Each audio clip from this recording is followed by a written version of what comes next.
the most important thing about Christmas is the love of God. The love to deliver you from all evil and wickedness, to give you a hope, to give your children hope, to give your marriage a new birth, a new beginning. And I pray that this Christmas, you will not only be celebrating with yourself.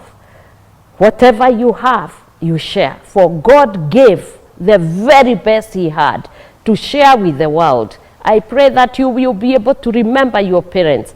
Go and see them, call them, send them a gift if you are very far and you are working and you may not be able to celebrate Christmas. It is a festive season where you and your parents should enjoy. It is time for families to come together and to have that bond that you have not had the whole year. So as we celebrate this Christmas, remember, it is a time to celebrate with your family. It is time to be with your husband. It's time to be with your wife. It's time to be with your children. It is time also to go and celebrate in the church.